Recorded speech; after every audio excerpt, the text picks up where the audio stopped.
Now moving on to question number 14. Linguist Deborah Tannen has cautioned against framing contentious issues in terms of two highly competitive perspectives such as pro versus con.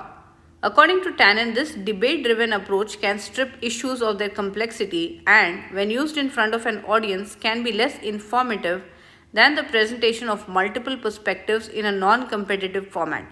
So she thinks that if it is in a non-competitive format, it will be more informative. And debate-driven means people will not understand the complexity of the thing if just two people are debating.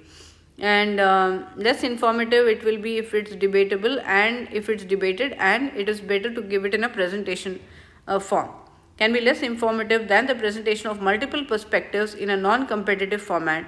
So to test Tannen's hypothesis, students conducted a study in which they showed participants what they are showing participants one of three different versions of local news commentary about the same issue. Each version featured a debate between two commentators with opposing views, a panel of three commentators, or a single commentator. So there are three options. One is a debate between two commentators with opposing views, and a panel of three commentators with various views, so that three commentators are giving information, or just a single commentator. Which finding from the student study, if true, would most strongly support Tannen's hypothesis? So we need the one which will support the hypothesis of the student. So A just says, on average, participants perceived commentators in the debate as more knowledgeable about the issue than commentators in the panel. A is incorrect because finding that participants perceived commentators in the debate as more knowledgeable than commentators in the panel is irrelevant to Tannen's hypothesis.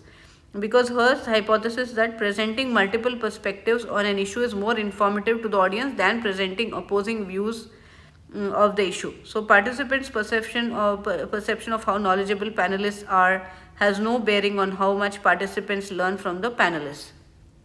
Then B is also incorrect. On average, participants perceived commentators in the panel as more knowledgeable about the issue than the single commentator. This is also incorrect because finding that participants perceived commentators in the panel as more knowledgeable than a single commentator is again irrelevant to Tannen's hypothesis, which is that presenting multiple perspectives on an issue is more informative to the audience than presenting opposing views of the issue.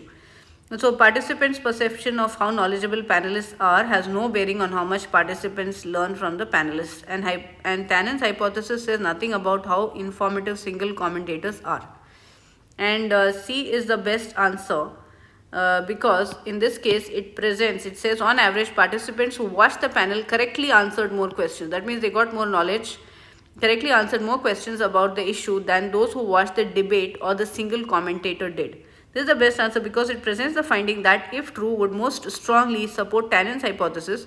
According to the text, Tannen's hypothesis that multiple perspectives presented in a non-competitive format is more informative than a debate between opposing viewpoints. So if participants saw a panel of three commentators with various views about an issue and they also answered more questions about the issue correctly than the participants who saw a debate, that would support Tannen's hypothesis, since it would show that participants who heard multiple varied perspectives were better informed than were participants who heard a debate between opposing viewpoints. So if watching a debate and just listening to a single commentator, they didn't absorb much knowledge. Okay, and D therefore is again incorrect. This one says on average participants who watched the single commentator correctly answered more questions about the issue than those who watched the debate did. So D is incorrect because finding that participants who watched the single commentator answered more questions correctly than participants who watched the debate wouldn't be relevant to Tannen's hypothesis, which is that what she needs is that hearing multiple varying perspectives is more informative than hearing a debate, and Tannen's hypothesis says nothing about how informative single commentators are. She is not talking about single commentators. She is only more interested about comparing the debate situation to getting knowledge from three commentators, a panel of three commentators with various views.